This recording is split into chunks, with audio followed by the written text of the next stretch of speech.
What is going down, everybody? This is Mean Dean with the Kliq Podcast. Back here with Mean Dean's A through Z pay-per-view review. Keeping it, as always, too motherfucking sweet. It is WrestleMania week. We got NXT TakeOver on Saturday. We got WrestleMania 34 on Sunday. And most importantly, more than all of that, JG, Mean Dean, live on YouTube, WrestleMania 34 pre-show. It is going to be off the motherfucking hook. Be there. 2 p.m. Eastern Standard Time. It's going to be crazy. This Mean Dean's A through Z pay-per-view review stops at Bash at the Beach 1995. 1 year closer to the biggest pay-per-view perhaps in all of wrestling. This was still an interesting one, though, so I'm going to go ahead and run through this one. And, of course, shout me out in the comments. Let me know if you have any questions. Like, subscribe, follow, whatever you got to do. Get on the Kliq Podcast train. It is moving fast. Match number 1, Ming versus Sting for the U.S. title. This isn't a Dr. Seuss match. This is Ming from WWF. Came over to WCW. They touted him as like the biggest fucking beast ever. And he's going to take on Sting for the U.S. title. Sting, of course, the perfect guy to get anybody over. No matter if he wins or loses, he is the franchise. And this is also around the time where he was dealing with the whole Hogan blues. Hogan having the title as soon as he came in. So they had to put some sort of strap on Sting, period. But it was a pretty cool setting just at the start of this match. It was all done on the beach in Huntington Beach. That's one of the things that I miss from WCW is that everything was done in a different setting. They had the Spring Break Nitros. They had all from Panama City, Florida. They had all these really cool venues, and I really, really miss that. But ultimately, the match itself, goddamn, it was just really, really slow. Surprisingly, because Sting can keep the pace with anybody. The problem is, if he's putting a guy over, he's going to be keeping the pace with the guy in the ring and not necessarily cutting his own pace. If he's going over no matter what, he's the one who's going to dictate the pace. It's a good match, but Ming's a big guy. He's a karate guy. He's a bear hugger guy. It was just a very typical match for a big guy. But, you know, you could definitely tell it was a product of 1995. They're just getting to that point of, okay, now we got to push the limits. We got to do different things. And really the match, again, was a build-up for Ming as a force in WCW. It wasn't necessarily a match for Sting to win. Now, there was a quick roll-up after Ming hit this nasty reversal on Sting's Stinger Splash and just put his feet up, basically. Sting went to the ground. It looked pretty nasty, but shortly after that, Sting got this quick roll-up, and Sting is still the United States title. Afterwards, Ming beat the shit out of him. So it wasn't really that Ming ever had to win. It was just that what he can do in the ring, that was supposed to be the dominance. And the next promo that came up was Renegade. I don't know if you guys remember Renegade. He was the fake-ass Ultimate Warrior of WCW. By fake-ass, I mean really fucking fake. And poor Jimmy Hart. He had to manage this guy in WCW. He basically had to put this guy over, and that was probably one of the hardest things to do ever. It's just, poor guy, he had to sell this boob of a wrestler. Match number 2, Mr. Wonderful Paul Orndorff versus the Renegade for the TV title. At the time, the Renegade did have the TV title. And there was nothing to report in this match other than Orndorff is still looking good for his age. And even for his heel persona, which he carried for a very long time, he was spitting on the crowd. It was pretty awesome. But the Renegade's just fucking green. I mean, he was not meant to be in that ring. And he even hit just a weak-ass backdrop to win. Paul Orndorff put his shoulder up, but the problem is the ref didn't see it. So they counted a 3, Renegade's still TV champion.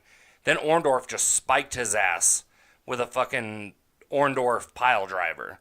And even Bobby Heenan was like, nobody ever gets up from that. And I know he was really selling it for Renegade. But Renegade no-sells the fucking pile driver, comes down with like a hammer fist from the top, and then walks out. WCW, while great, had their problems with a lot of guys. The next promo that came up was Dungeon of Doom, and essentially it was them in the cave, which is where they usually did their promos. It was Sullivan drinking out of the goblet of doom, which was a smoking goblet made of stone. It was another stone guy sitting in a chair saying that he's going to deliver a new force to Sullivan, and Sullivan had that painted on clown mask. And then Kamala was introduced. Jeez, man, really? That's just crazy to me. And this whole Dungeon of Doom thing is like the broken universe times 10. It was just way over the top. I still think even the woken or broken universe is over the top most of the time. I think it's still catchy, and I think it can be entertaining at times, but this whole Dungeon of Doom thing was way, way over the top, even for the 90s. Then Jim Duggan comes out, cuts a promo. He's like, no more Mr. Nice Guy, and I'm going to use the 2x4, and they always tell me to follow the rules. Ho! Okay, whatever, Duggan. Honestly, man, you're another boob, too. And the only thing that has kept you in the talks of some of the greats, not wrestling-wise, just some of the great characters in wrestling is the fact that you had a lovable persona, which basically placated to everybody's patriotism, and you also were the first Royal Rumble winner of all time. That's all you got, Duggan. You don't need to be on the Legends House. You don't need to be on anything else. You just need to be in your home, watching wrestling on your couch, enjoying retirement, buddy, because you don't need to be fighting anybody else. Take a seat. Take a back seat, bruh. Match number 3, Jim Duggan versus Kamala. The typical, let me see if I can knock him down game. I mean, that was most of the match. It was a very typical big man match. And then this guy who was a part of the Dungeon of Doom, the Zodiac, came out to interfere. He did interfere. Kamala's the winner. So you didn't really put Kamala up as what you hyped him to be, because Kamala was supposed to be the next big badass sent to the Dungeon of Doom, and he wasn't, because he had another guy interfere. And that's it. I mean, the only Doom in wrestling that matters is Ron Simmons' tag team. Take that, Kevin Sullivan. In your face. Match number 4, Diamond Dallas versus Dave Sullivan. They called him Diamond Dallas back then. There was no DDP, no Diamond Dallas Page. He was the heel guy. Like, he had the Diamond doll with her, who was Kimberly, who was his wife. Some kid gave her roses. He just started shoving it in her face and shit. It was really weird, but it was a good heel persona. And Dave Sullivan is basically a fucking nobody. He basically just wanted to bone Kimberly, came out all crazy, fought DDP, and what happens when you fight DDP? Page hits all the spots. Sullivan doesn't. You get the diamond cutter. DDP's the winner. Get the fuck out, Sullivan. Nobody cares about you. You look like a whack-ass Arn Anderson. Arn Anderson would be ashamed to be Arn Anderson because he looks somewhat like David Sullivan. DDP, though, when he was exiting, he went to pretend to, like, slap a fan, and the fan literally flinched and put their hands over their head. That was incredible. Great heel work. Match number 5, the Blue Bloods, Bobby Eaton and William Regal versus the Nasty Boys versus Harlem Heat for the tag titles. This is when Harlem Heat was running with Sensational Sherry, so automatically I'm on board. No matter who Harlem Heat is, Sensational Sherry is one of the greatest managers of all time. Super on board. And really, you got to give the Nasty Boys credit. I mean, they may not be the best tag team ever, but they should always be in the conversation of best tag teams ever. They won multiple championships on major stages, and they had pretty good matches too. It wasn't until later where they just started shitting the bed, because either A, they were split up, or B, it was just too past their time. Regal, Bobby Eaton with his 1000th tag team partner. That's just Regal's deal, unfortunately. And it was a fairly decent match, though. I mean, it wasn't too bad. You know, and also you have to understand from a WCW standpoint, they may have had some insane stipulations, but there's something to be said about how they changed the future of wrestling. Up to this point, you have never seen a triangle tag team match for the titles, and that's something that WWE started doing afterwards, because it is innovative. And also listening to Heenan, just because there's not a lot to report in this, you know, over the past couple months of doing my reviews, it's really allowed me to understand why he was so popular. You know, he's a mouthpiece for the people no matter what side he played. He talked about strategy, he talked about reasonings. He gave up things that he shouldn't have given up, like at Bash of the Beach 96 when he said, well, what side is Hogan on? And Shivani about lost his fucking mind. Heenan is the voice for the people.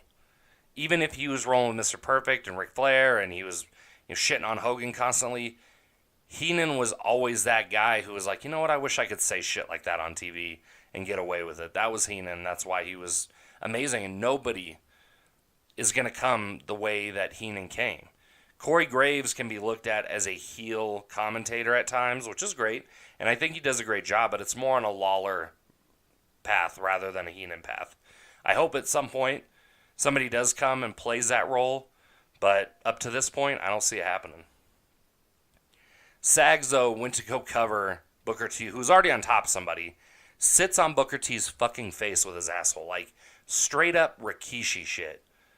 It was pretty disgusting. But because Booker was on somebody, Harlem Heat got the dub, still tag team champs. Match number 6, Ric Flair versus Macho Man. This was a rematch from WrestleMania 8.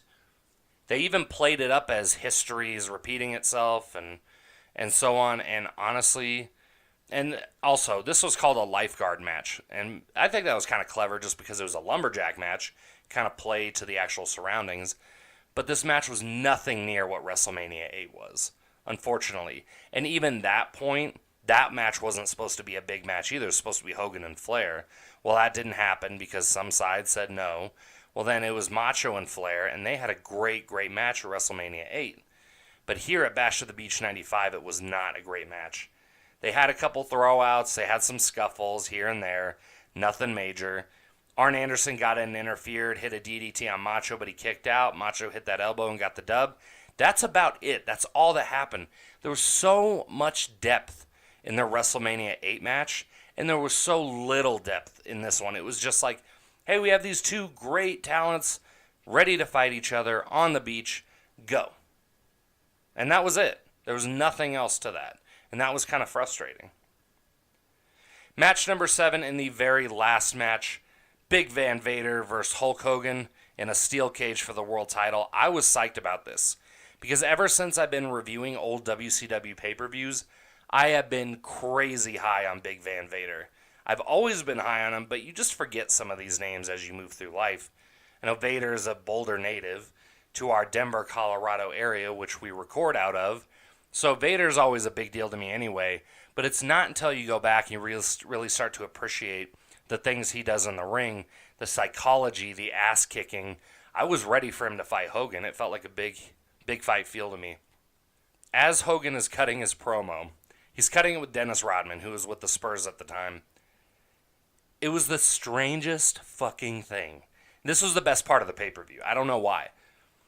So Hogan's going through his motions. He's saying, oh, I'm going to take you to the ground, brother, and you're going to be up in the air, brother, and I'm going to give you the 24-inch pythons, brother. And in the middle of all that, Dennis Rodman literally takes his right hand, covers Hulk Hogan's mouth, covers his mouth in the middle of his promo. Hogan moved his hand and said, take it easy, brother, and then just kept going into his promo. It was the most awkward moment I have seen on a pay-per-view with Hulk Hogan. It was crazy. I don't know why I enjoyed that so much. It was totally like Rodman was just bombed out of his fucking mind. Either he was high or something, and he just thought, hey, something's coming out of that big orange. I better cover its mouth. That was fucking hilarious. Pretty typical big man match. Not a great, but it still feels like a big fight. Vader went to hit a shooting star. I've never seen this before. Went to go hit a shooting star. Couldn't even get the backflip over. Landed on the back of his head like some sort of Lesnar shit. It was insane. I can't even describe it. You're going to have to go back and watch it. Hogan acts like slamming Vader, though, when he did, was like an act of slamming Andre, which is bullshit. That is not the case. Vader's not as big as Andre, first of all. It's a great feat. 400 pounds is fucking heavy, don't get me wrong. But it is not Andre the Giant. Don't fucking sit there and play to the crowd like you just slammed Andre. Give me a goddamn break. And Vader gets up on the ropes and does a fucking frog splash. Again, fucking love Vader. The Zodiac from the Dungeon of Doom comes out again. He's basically an assless chaps, mind you. Rodman shuts that shit down. Hogan climbs out. Hogan's still the world champion. And that is Bash at the Beach 1995. It was an okay pay-per-view, but I'm definitely ready to get to Bash at the Beach 1996, which will come out next week, post-Mania. Super excited about it. And do not forget to check us out on Podomatic, iTunes, Stitcher, YouTube, Facebook, Patreon, Twitter, everywhere. We're fucking everywhere. Check us out on Google. Just Google KliqPod. You'll find us there. And again, one last shout to my man JG. Me and him are going to be hooking up this weekend for WrestleMania pre-show, 2 p.m. Eastern Standard Time live on YouTube. Check that shit out. That's it for me, Mean Dean. And we're about to light this motherfucker up!